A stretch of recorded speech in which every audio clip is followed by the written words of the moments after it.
Pope's Easter Sunday message to the people. Addressing the crowds, you could hear it in his voice that he was struggling. And shaking hands with the Veep just hours before his passing. So good to see you. Remembering his mission to America. God bless America.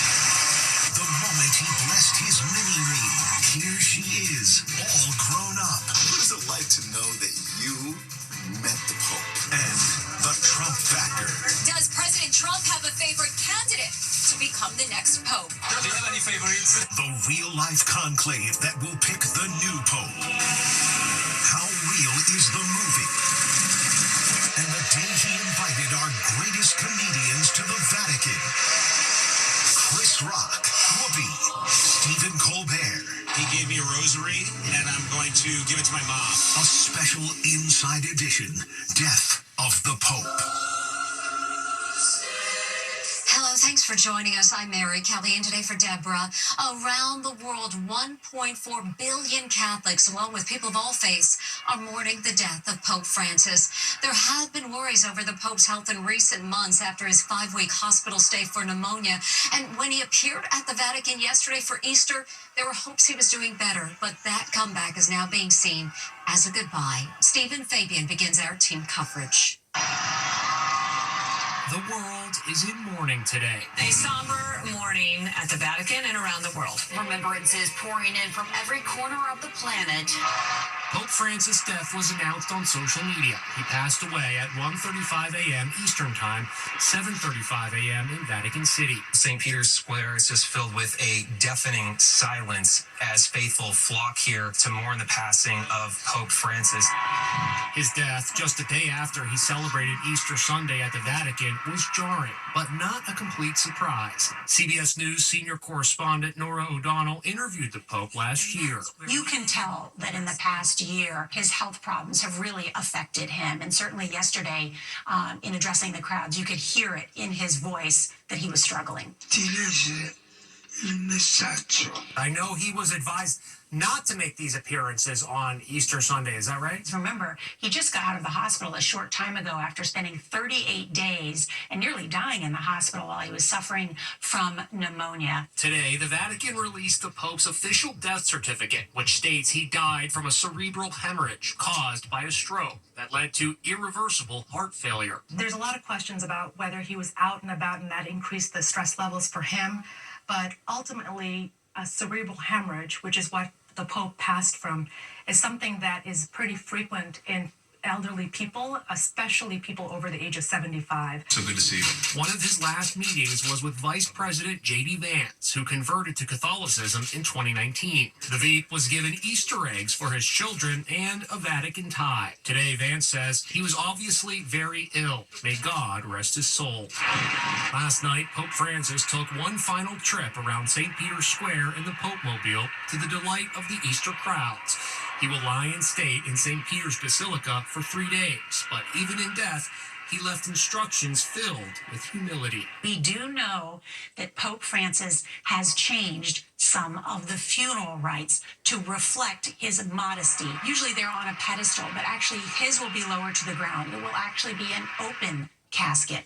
We know that Pope Francis has also changed the type of casket that he will be in. Usually it's 3 different caskets for a pope. His is just going to be a simple wood casket lined with zinc. A decade ago, Pope Francis made a trip to America, and during his historic visit, there was this unforgettable moment when he spotted a 4-month-old baby girl in the crowd dressed as him. He was so charmed by his mini-me, he had one of his security guards bring her over for a blessing. And here's that little girl today speaking with our Les Trent about the moment that made the whole world smile. It was 6 days of celebration. Pope Francis's historic visit to the U.S. in 2015.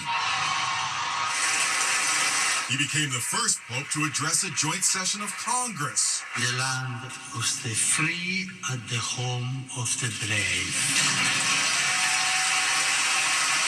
Then came New York City, where his procession through Central Park drew 100,000 cheering spectators. He also visited the 9/11 memorial. From New York, the Pope went to Philadelphia, where more joyous crowds packed the streets. And nothing captures that joy better than this charming moment. A mom holds up her 4-month-old baby daughter dressed as the Pope. The pontiff chuckles when he sees the mini-me youngster. Then a member of the security detail comes over. He carries the baby across to the still laughing Pope for a kiss. His Holiness whispers something, then the official brings the girl back, telling Mom, we interviewed Dana Madden right after that never-to-be-forgotten moment with daughter Quinn. And here they are today. It's a special memento from a really special day for Quinn and our family. Quinn is now 9 years old. You probably don't remember, of course, but what is it like to know that you met the Pope? It feels lucky and nice that I got to meet him and be blessed by him. Among the family's treasured souvenirs of that historic day, a published photo book with that magic moment. Let's see what it says. Pope Francis and his party are all smiles after the Pope stopped to kiss 4-month-old Quinn Madden, decked out in a tiny mitre. Dana sums up what so many people are thinking at this time of mourning for the Pope. He spent his whole life caring for others, and I think he's an inspiration. Pope Francis is known as one of the most humble papal figures in the Catholic Church's history. And as we saw during his trip to the States, he didn't want to be seen as just an untouchable icon waving from the Vatican balcony. He was dubbed the People's Pope because, as Jim Murray reports, he liked to get up close and personal. From the beginning, Pope Francis was a man of the people, greeting the masses from an open-air Jeep, ditching his predecessor's fully covered bulletproof vehicle. I cannot greet people from inside a sardine can, even if it is made of glass, Pope Francis declared. He was called the People's Pope because of his warmth and humility. The faithful cherished him, and oh, how he loved children. Watch what happens when this 3-year-old American girl met the Pope. He kissed her, and she took his skull cap. The Pope thought it was hilarious. We first got to know him in 2013 when he became the first Pope from the Americas. Born Jorge Mario Bergoglio in Argentina, he was ordained as a priest at age 32. As Pope, he chose to name himself after Francis of Assisi, known for his simplicity and humanity. St. Francis of Assisi was all about caring for the poor, a humble man, and that's certainly how this Holy Father tried to practice and model behavior during his 12 years. Living up to that name, he refused to live in the official papal residence. He called it too big and moved into a modest apartment. He didn't want to be some pope on a pedestal. I mean, you can tell just by the way he dressed even. He did not wear those fancy red robes. He wore the white cassock, and he wore that silver cross that he had from his days as a priest and a cardinal in Argentina. Today, Eva Longoria recounted her down-to-earth experience when she met the pontiff. My husband asked him, will you please bless us? We're about to get married. He goes, of course, of course. So he grabs our hands, and he starts the blessing, and I go, we're divorced. Just so you know, I know that's a bad thing. And he, you know what he said? He goes, do you love each other? And I said, yes, we do. And then he gave us a blessing. It was beautiful. So beautiful. Now that Pope Francis is gone, the whole world is wondering who his successor will be. The Oscar-winning movie Conclave gave us a rare glimpse into what goes on behind the scenes at the Vatican during the papal selection process. But if it was up to President Trump, there's a cardinal right here in the U.S. many believe he'd be rooting for. Amber Cogliano tells us who that is. President Trump is said to be rooting for an American to be chosen as the next pope. He's 76-year-old Cardinal Raymond Burke of Wisconsin, an outspoken Trump supporter. Cardinal Burke condemned Joe Biden's stance on abortion and praised Trump at a March for Life rally in January. There couldn't be anything more important for our nation than to restore the respect for human life, and that the president himself will now give witness to this is really it's a wonderful moment. He is so far to the right. He is such a polar opposite of Pope Francis. It would be a bridge too far for the conclave. But you never know. He is the champion of the opposition to Pope Francis. He was a good man, worked hard. The president ordered flags flown at half-staff today and spoke about Pope Francis at the White House Easter egg roll. but did not endorse anyone. Do you have any favorites on the American Pope? And look, these are great gentlemen. They're great. If they weren't, they wouldn't be Pope. 120 cardinals will choose his successor. And just like in the hit movie Conclave, they will be locked inside the Sistine Chapel voting 4 times a day until a new Holy Father is chosen with a 2/3 majority. This is a conclave, Aldo. It's not a war. It is a war.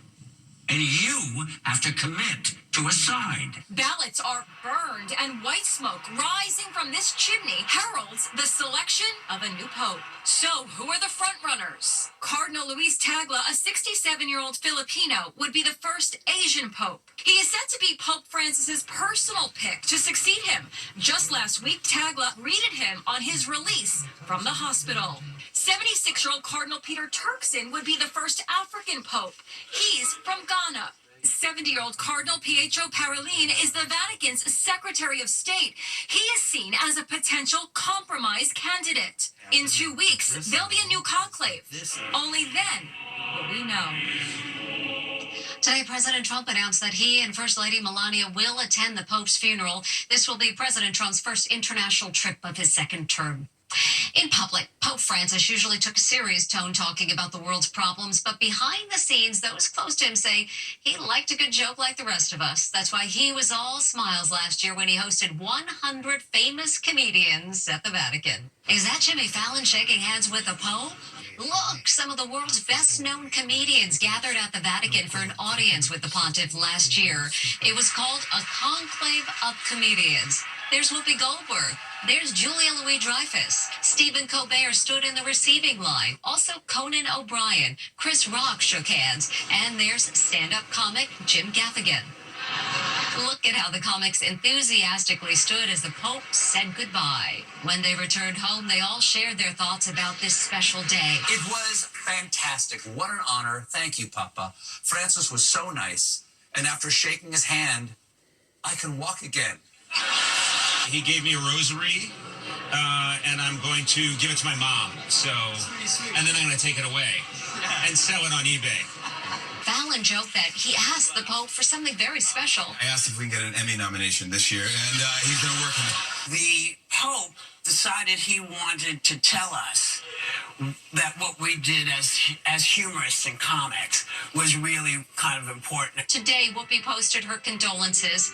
Sail on, Pope Francis, with your love of humanity and laughter. We'll have much more on the passing of Pope Francis after this. Next.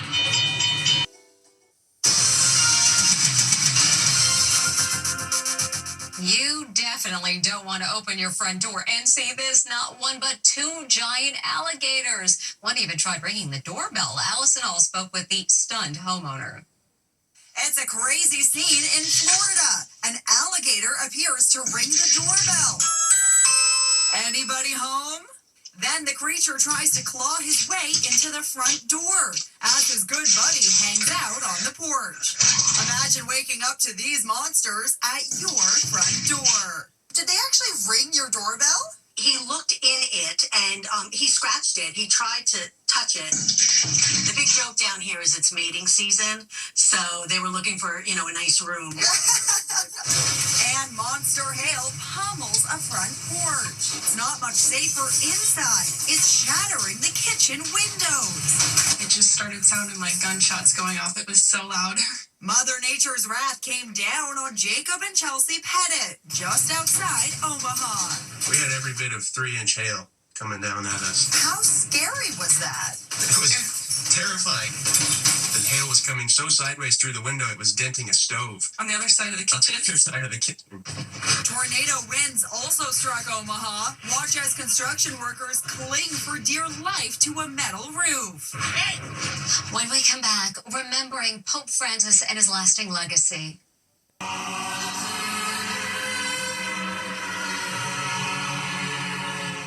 Finally, for you today, Pope Francis's death has touched millions of people around the world, but he will always be remembered for the way he connected with people of all faiths, with his humility and compassion. He said he wanted to bring the church closer to the people, and that's just what Pope Francis did. He was admired for his compassion, humility, and modern approach to the papacy, as well as his willingness to engage with people of all faiths. He was described as relatable and down to earth, which made it easier for people to connect with him, and that was reflected in the modest way he lived his life. Now the world mourns the loss of Pope Francis, gone at age 88, but never to be forgotten. And that's Inside Edition for today. Thanks for watching. Join us next time when Deborah will be at the Vatican in Rome with the very latest on the passing of Pope Francis. We'll see you then.